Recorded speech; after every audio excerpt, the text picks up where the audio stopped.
Tu voulais... Oui, vas-y Thierry, je t'en prie. Oui, merci Président. Donc j'ai demandé la parole au Président pour intervenir après mes délibérations. Je voulais intervenir suite à ce qui se passe depuis 3 ans au sein du Conseil communautaire. Donc en juin 2020, j'ai été élu vice-président du Pays d'Orange en Provence. J'ai donc succédé au maire de Jonquière, Louis Biscara, en place depuis la création de l'intercommunalité. Mon élection a déclenché des réactions et des déclarations rocambolesques dans la presse locale de la part de mon prédécesseur. Mais il faut savoir que depuis juin 2020, des débats houleux sur les sujets de l'intercommunalité ont lieu au sein du conseil municipal de Jonquière, alors que le maire Louis Biscara et ses élus communautaires ne prennent jamais la parole et restent dans un silence religieux au sein du conseil communautaire.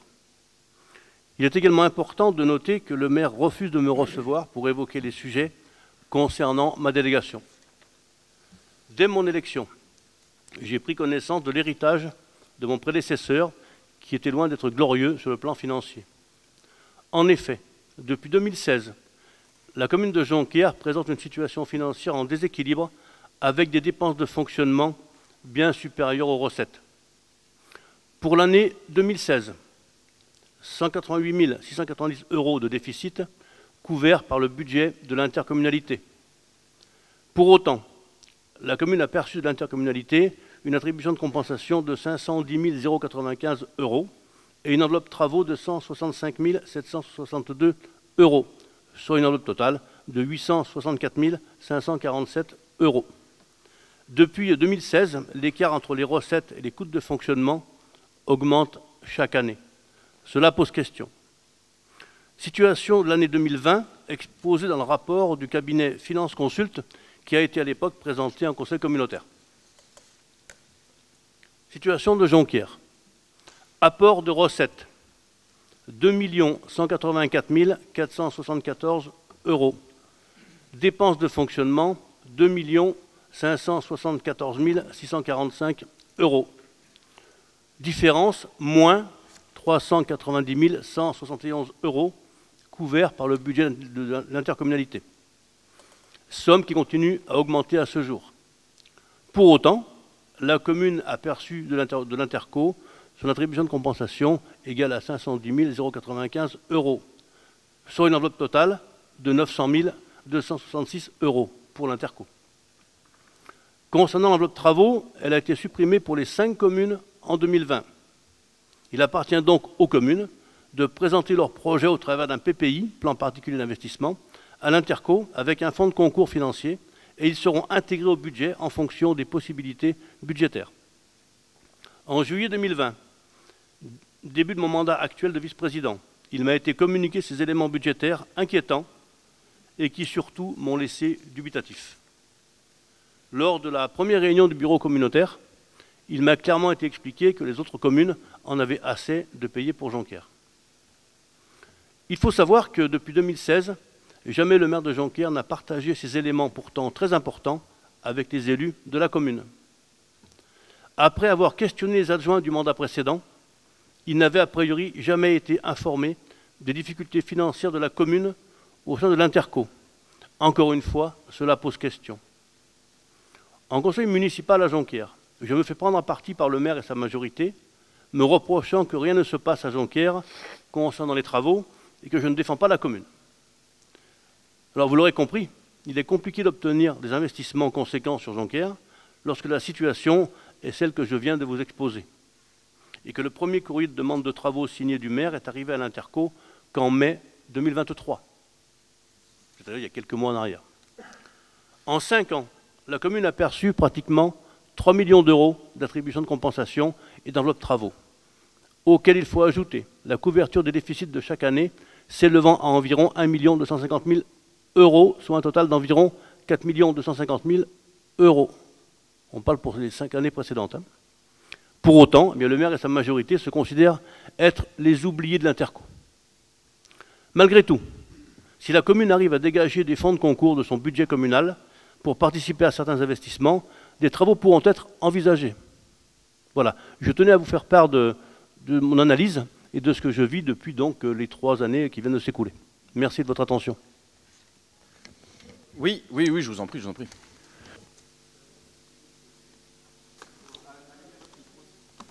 D'abord, je suis étonné en fait de l'interlocution. Enfin, je suis étonné que vous laissiez M. Vermeil aborder un sujet qui n'était pas du tout dans l'agenda de ce matin et dont nous pouvons répondre puisque M. Vermeil a bien préparé son sujet, mais nous n'avons pas préparé notre réponse. Donc il y a un certain déséquilibre là qui me gêne vis-à-vis de ça, puisque ce n'était pas du tout le sujet de ce matin. Deuxième remarque, je vois bien que depuis 3 ans, M. Vermeil n'a toujours rien compris donc, aux finances de Jonquière.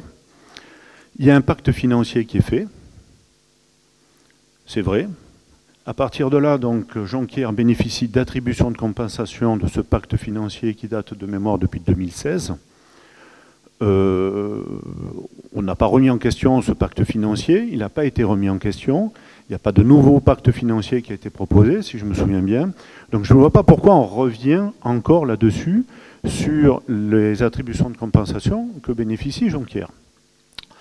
Troisième remarque, en fait, M. Vermeil, Jonquière a toujours fini son bilan avec, je dirais, un équilibre dans ses recettes et ses dépenses. Jonquière n'est pas en déficit, comme vous pouvez le dire, et il faudra arrêter donc de M. Vermeil de raconter des âneries. Restez poli, M. Brunet. Alors, un autre point, par exemple, quand M. Vermeil, vous dites dans les journaux que Grange Blanche 3, ça sera très bien parce que Jonquière pourra bénéficier en fait de la CFE, vous n'avez toujours pas compris, vous êtes vice-président de la communauté des communes, et vous n'avez toujours pas compris quand la fiscalité unique, c'était la CCPOP qui touchait la CFE et pas Jonquière. Mais bon. Donc voilà, donc, ce genre de choses que vous dites dans les journaux qui est inexact, et ce que vous venez de dire qui est aussi inexact, c'est tout simplement inadmissible. Alors, M. Brunet. Et, non, mais maintenant la conversation est terminée, on n'a pas de quoi se défendre. Monsieur Brunet, j'ai pas les chiffres avec moi. C'est moi qui décide si la conversation est terminée ou pas. Pour moi, je ne répondrai plus parce que là, on subit, je dirais, une attaque sans préparation. Je ne vois pas du tout ce que ça a à faire d'abord dans cette séance. Et ça ne doit pas y être. Voilà. Moi, c'est votre remarque. Pour vous, Monsieur le Président, vous n'auriez jamais dû autoriser ce type d'interlocution de Monsieur Vermeil. Alors, tu veux répondre? Vas-y. Monsieur Brunet, quand vous parlez d'ânerie, je vous demanderai juste de rester poli. Je ne voudrais pas traiter d'âne, moi. Concernant la CFE, il est bien évident qu'on est tous conscients que cette somme d'argent rentrée par le développement de Grange Blanche 3 irait à l'Interco. Ben, vous l'avez dit dans les journaux, vous avez dit le contraire. Non, alors relisez-le. Relisez. Et je ne mélange pas le budget communal de Jonquière et le budget de Jonquière au sein de l'Interco. Ce matin, je ne parle que du budget de Jonquière au sein de l'intercommunalité, pas celui de la commune. Je ne mélange pas les instances. Vous êtes bien d'accord? Monsieur Brunet, je vous en prie. Est-ce que vous voulez qu'on rentre dans un débat entre M. Vermeil et moi sur l'état des finances de Jonquière? La question est la suivante. Est-ce que ça a lieu? Est-ce que cette discussion a lieu ici et maintenant? Mais là, on est en conseil communautaire, M. Brunet. Pardon? Tout à fait. Alors, il y a plusieurs choses. Oui, Madame Maffre, allez-y, je vous en prie. Merci. D'abord, merci Thierry de dire les choses enfin. Nous en avons souvent parlé. Et je suis désolée, Monsieur Brunet, je vous l'ai déjà dit aussi, excusez-moi, je veux excuser la ville de Jonquière de ce débat qui a lieu, parce qu'il s'agit d'un débat, et il a lieu en conseil communautaire, parce qu'effectivement, ça concerne la relation entre la communauté de communes et la ville de Jonquière. Donc oui, Monsieur Brunet, ce débat est totalement légitime, quel que soit le moment, ça aurait pu être en questions diverses. Mais à ce titre, encore une fois, je remercie Thierry Vermeil. On en a souvent parlé parce qu'il faut que les choses soient dites une bonne fois pour toutes. Parce que l'on ment aux Jonquiérois et que ça, c'est absolument inacceptable. C'est vous qui leur mentez, Madame Maffrin. Monsieur Brunet, je encore ne vous ai pas interrompu. Je vous appelle, Monsieur le Président. Monsieur le Président, je vous interpelle. Monsieur Brunet, le débat étant ouvert, alors je vais en profiter pour répondre. Il y a plusieurs choses. Vous avez vu un peu comment j'essaye de mener les débats, c'est-à-dire que j'essaye de laisser la parole, sauf quand on répète 25 000 fois les mêmes choses, j'essaye de laisser la parole la plus libre et la plus élargie possible, parce qu'effectivement, c'est une assemblée démocratique, et donc il peut arriver qu'il y ait des sujets qui débordent. C'est arrivé très souvent, et de la part d'Orange, et parfois je le regrette parce que c'est des bis repetita du conseil municipal, mais ça arrive. Vous me dites le sujet n'avait pas lieu d'être, c'était pas à l'ordre du jour. Je donne l'exemple de votre première intervention. On parle de l'enlèvement des ordures ménagères. Vous partez sur les biodéchets, c'était pas vraiment le sujet. Donc vous voyez bien que le hors-sujet, je le permets assez fréquemment. Ça s'est vu ça se voit assez facilement dans les délibérations. Bon, ce que je demande en revanche, c'est qu'on s'écoute parler. Même si ce n'est pas forcément très agréable, même si ça peut être un peu pénible. Effectivement, je tolère le hors-sujet. Je crois que ça s'est déjà vu depuis les 2 ans qui viennent de s'écouler. Moi, ce que je demande, en revanche, c'est qu'on soit poli et respectueux, même si le sujet fait grincer des dents.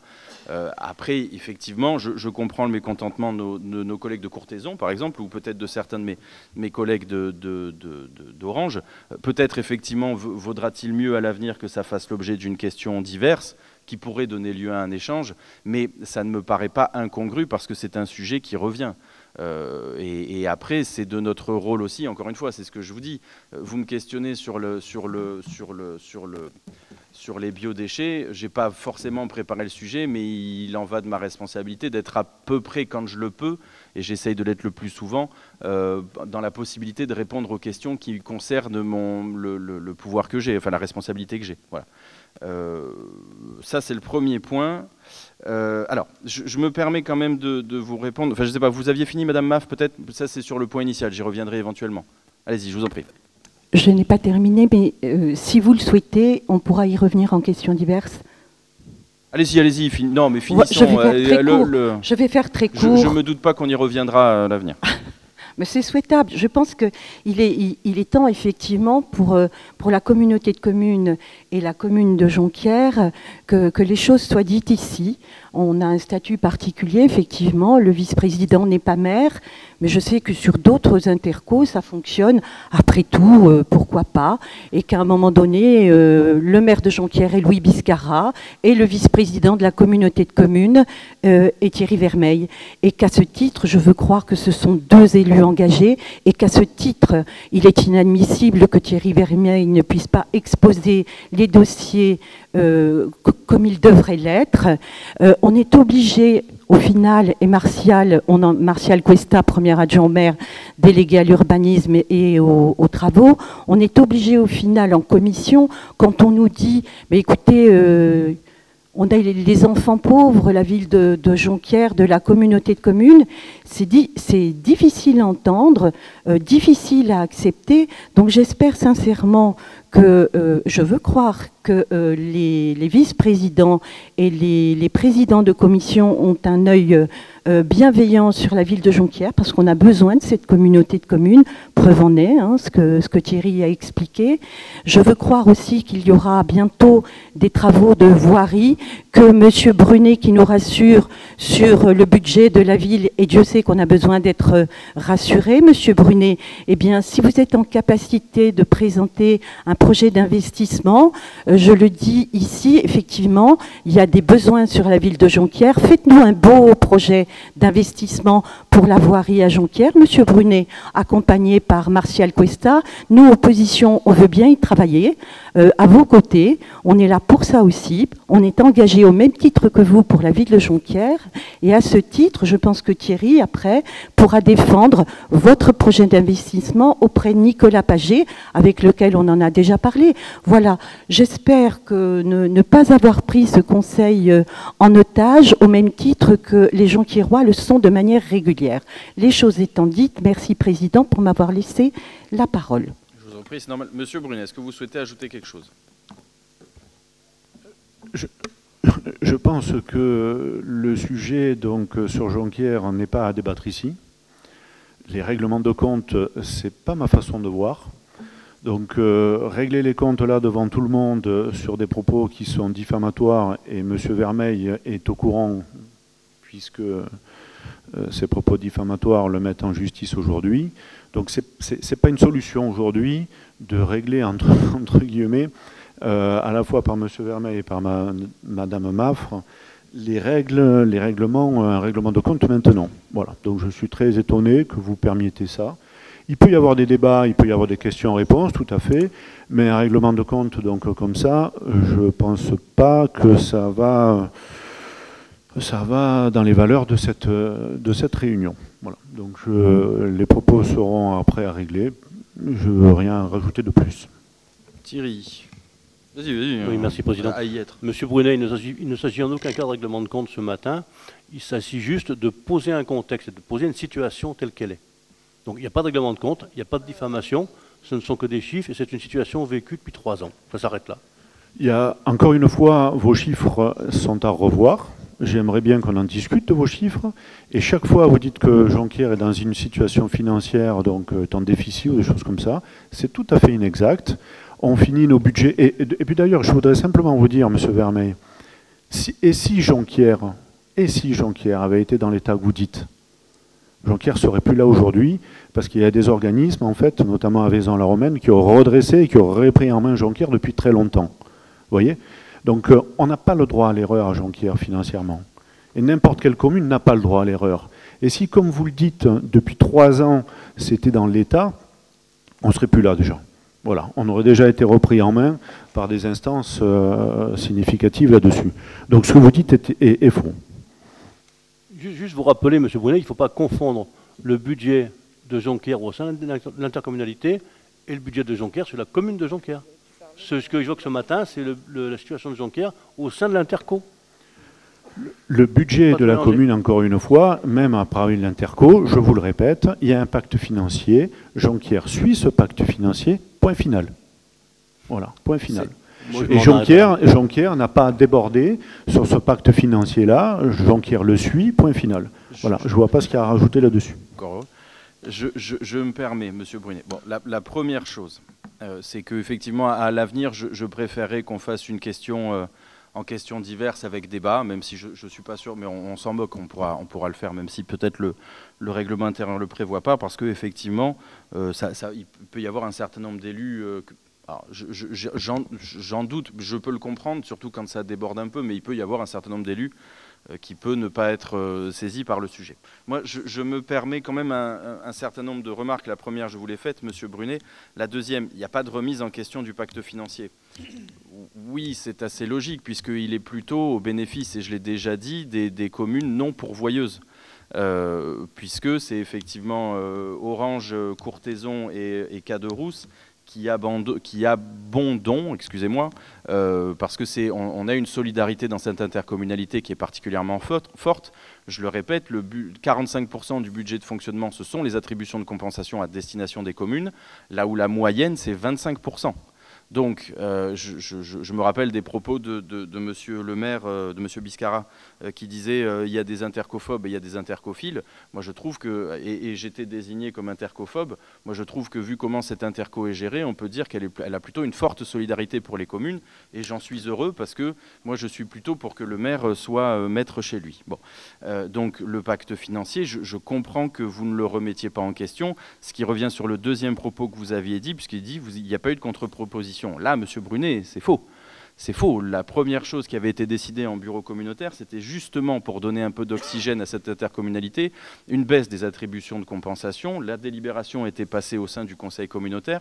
Les communes de Courthézon, Caderousse, Châteauneuf et Orange avaient pris les délibérations concordantes et nous avions dû revenir sur cette décision puisque la commune de Jonquière avait décidé de ne pas baisser les attributions de compensation pour une raison qui la regarde et qui est légale, j'allais dire, mais qui du coup nous a forcé à tous récupérer cette délibération, puisqu'il n'était pas question que la solidarité n'aille que dans un seul sens. Et si vous me permettez, toujours dans le même. Et le motif, c'était de dire, oui, non, mais il n'y a pas eu la collecte. Ça a été vos propos. Donc on avait réuni la collecte. Les travaux qui avaient eu lieu, effectivement, de la part du cabinet Finance Consult nous avaient été retranscrits de manière assez détaillée. Madame Normani, à l'époque, alors je veux pas, elle n'est pas là, donc elle ne pourra pas répondre, mais à l'époque, expliquait qu'on racontait n'importe quoi, que ce n'était pas vrai ce qu'on disait. C'était un petit peu la position de Jonquière, et puis il s'est avéré qu'effectivement, comme je l'ai dit tout à l'heure, la solidarité est particulièrement exceptionnelle dans cette interco, puisque, effectivement, entre ce que, excusez-moi la vulgarité, mais entre ce que coût de Jonquière ou les calculs qui auraient dû être faits initialement au sein de la CCPRO à l'époque et les attributions de compensation qui a eu lieu, bah, en fait, c'est entre 1,4 million et 1,5 million dont bénéficie Jonquière, entre ce que l'Interco, si vous me passez l'expression, passe, la dette passe sur les attributions de compensation, sur ce que coûte le service, et sur effectivement, comme l'a dit Thierry, ces 500 ou 600 000 euros qui sont abondés dans les attributions de compensation. Donc il y a eu des contre-propositions qui ont été faites, qui n'ont pas été suivies par Jonquière. Ça, on est dans, je pense que là, pour le coup, on est dans le cadre de notre débat. Moi, je ne rentre pas sur la trésorerie de Jonquière ou sur sa manière de gérer. Il m'est arrivé, effectivement, j'ai vu, ça arrivé dans la presse et j'en ai jamais fait état sur ces 3 ans, où l'Interco était cité. Vous noterez que sur ces 3 ans, je n'ai jamais amené le débat sur la table. Il s'y présente, il me semble intéressant qu'on puisse échanger. Peut-être n'était-ce pas la forme la plus adéquate, je le reconnais, mais je suis toujours ouvert à ce que tous les sujets soient ouverts. Et alors là, ça s'est fait, je l'ai dit, vous l'avez vu, je le permets à toutes les oppositions ou à tous les élus de prendre le sujet qu'ils veulent. Ce serait mieux de ne pas trop s'éloigner, mais ça arrive quand même assez fréquemment. Je me rappelle qu'ici, il y a quand même, je vous donne un exemple qui arrive assez fréquemment, tout est transparent, tout vous est transmis et on me demande de consulter des factures. Et quand on laisse à l'opposition consulter les factures, on dit non mais c'est pas ça qu'on voulait. Moi je ne suis pas là non plus pour mâcher le travail de l'opposition. L'opposition doit faire aussi son travail. Ça je dévie un peu sur Orange, je m'arrête. Mais moi je pense que le débat doit être le plus franc possible. Voilà la situation, ce qui me semblait être bon que ce soit dit, mais sur la forme, je ne vais pas en disconvenir. Une question en fin de séance avec un débat libre eût été plus opportun, mais je ne peux pas. Si j'empêche l'opposition ou la majorité de venir sur les sujets qu'ils le souhaitent, effectivement, je pense que notre séance va durer 10 minutes, parce que le hors-sujet, malheureusement, c'est un peu la règle parfois selon certains intervenants. Est-ce que vous voulez dire un petit mot, M. Brunet, peut-être? Très court. Donc, vis-à-vis des baisses des attributions de compensation, en fait, des 10% qui avaient été demandés, Jonquière avait simplement refusé parce qu'on venait à peine de voter le budget. Je me rappelle très bien, c'était en 2020. Et M. Canuti était venu nous consulter en disant votre budget vient d'être voté, maintenant vous devez baisser de 10%. Bon. C'était pas très opportun, à la fois parce qu'on venait de terminer le budget et sans concertation, et sans préparation préalable. C'est pour ça qu'on l'avait refusé. Maintenant, il y a un pacte financier, on suit le pacte financier. Je pense que c'est la même chose partout en France. En France, quand il y a une communauté des communes, il y en a forcément des plus riches et des moins riches.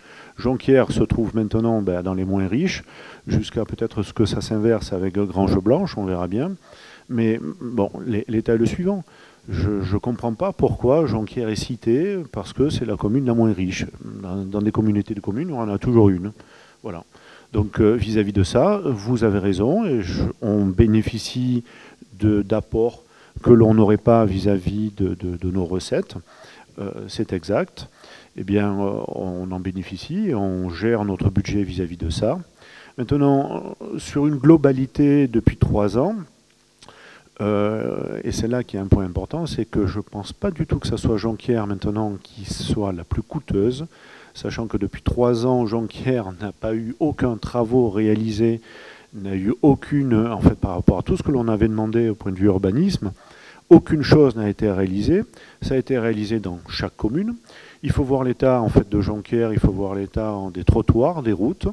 Donc au final, si vous voulez, avec toutes les sommes dépensées dans les 4 autres communes, je ne pense pas que ce soit Jonquière qui soit la plus coûteuse. Voilà, j'en ai terminé. Alors, du coup, je rebondis. Oui, dans toutes les intercommunalités, vous avez des communes qui apportent et vous avez des communes qui, entre guillemets, apportent moins. Mais encore une fois, je vous renvoie au fonctionnement propre au pays d'Orange. Vos collègues de Sorgues et de Bédaride, pour prendre un exemple que vous connaissez, quand ils sont partis, Bédaride profitait d'une attribution de compensation positive, et quand ils sont arrivés à la communauté des Sorgues du Comtat, elle est passée à une attribution de compensation négative.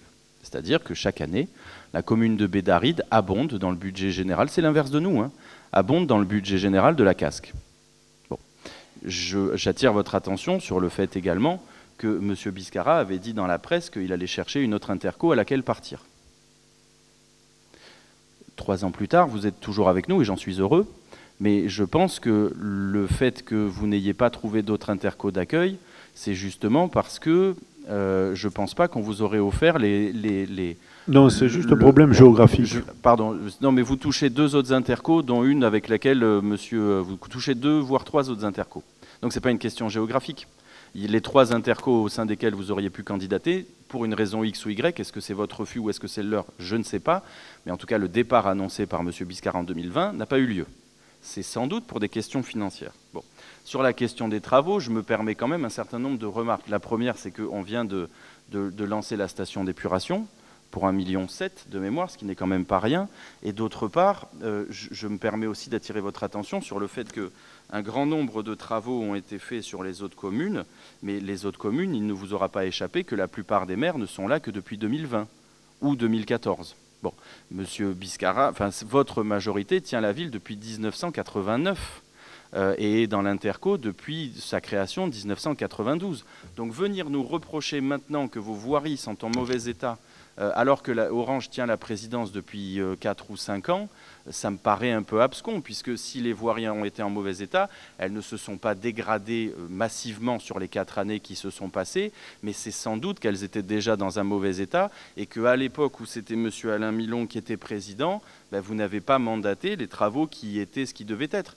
Orange, la majorité tient Orange depuis 1995, et si on fait donc 6 ans après votre majorité, et si on fait le comparatif de la gestion des voiries, il y a des choses qui ont été faites depuis très longtemps, et donc hormis les choses structurantes pour lesquelles il nous fallait des accords, ou le phasage, tout est en place. Bon, donc vous ne pouvez pas me rejeter sur la faute de l'Interco le mauvais état de vos voiries, alors que vous êtes aux affaires, enfin je parle de la majorité, hein, vous êtes aux affaires depuis 89, vous faites le calcul, ça fait quelques dizaines d'années.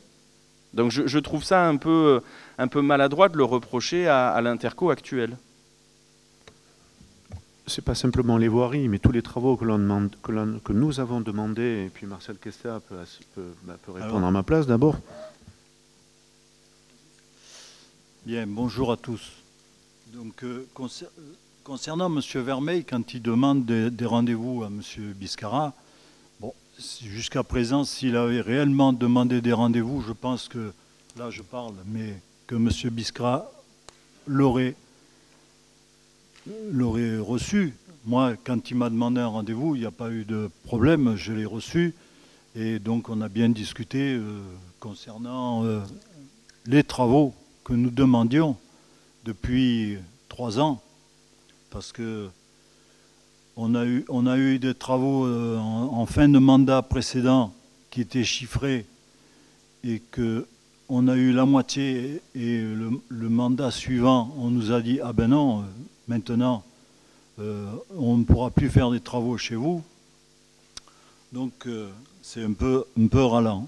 Mais voilà, donc sur les travaux que l'on nous demande actuellement, j'ai reçu M. Vermeil, donc on a bien discuté.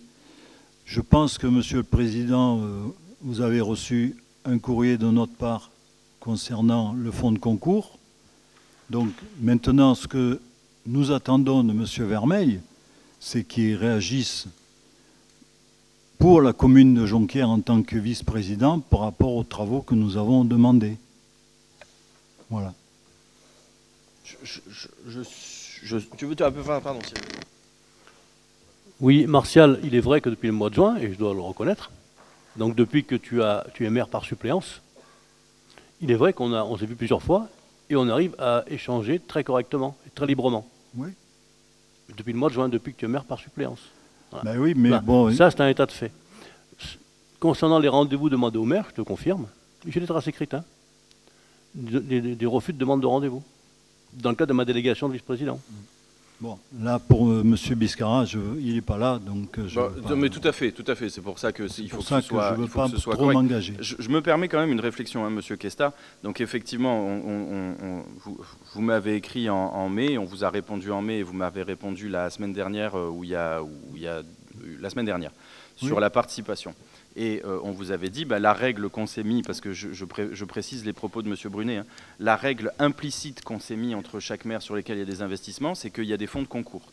C'est-à-dire que les maires abondent sur des compétences de l'Interco, justement pour éviter j'allais dire, la désoxygénation financière de l'Interco. Bon, on va sur des fonds de concours communaux qui sont jusqu'à 50% des investissements. Bon. Donc moi, je vous ai écrit en vous disant, la règle qu'on s'est mise, c'est quand même un minimum de 10% de fonds de concours, et votre réponse, c'est de nous dire, bon, ben 10%. Bon, c'est pas très élégant. C'est pas très élégant quand, par exemple, Orange s'en est mis pour 500 000 €, que Châteauneuf à peu près pareil, Caderousse et Jonquière, à chaque fois on abonde massivement. Et vous, ce qui est embêtant, c'est que vous laissez dire le fait que vous êtes maltraité à l'Interco, ce qui financièrement est faux, ce qui en termes de travaux est faux. Et quand on vous dit, écoutez, on aurait besoin, comme on le fait tous, de cracher un peu au bassinet, et le montant qu'on s'est mis, c'est 10%, ah ben 10%, pas plus. Bon. Donc, on va avancer, c'est pas la question, mais comprenez que moi, ce que j'aimerais bien, c'est que vous réalisiez et que vous, en tout cas, si vous le pouviez, cessez de dire que vous êtes maltraité dans cette Interco, puisque si c'était vrai, une autre Interco, vous auriez trouvé un accord avec une autre Interco pour être accueilli. Bon, allez, la dernière, et puis après on cesse. Donc, parce que sinon, Monsieur Fenouil va me disputer. Oui, je suis d'accord, Mais c'est admirable. Non, mais... Allez, je laisse Monsieur Brunet terminer et promis, après on arrête. Allez, Monsieur Brunet. Jonquière bénéficie d'un pacte financier, c'est vrai. On ne dit pas qu'on est maltraité, on a un bon pacte financier qui nous avantage. Maintenant, encore une fois, une station d'épuration, donc en 3 ans, parmi tous les travaux de rénovation qui ont été faits dans chaque ville, je ne pense pas que ça soit Jonquière qui coûte le plus cher. Écoutez, proportion.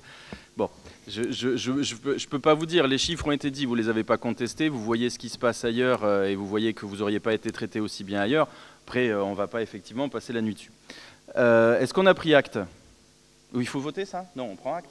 Ok, bon. Allez, prise d'acte.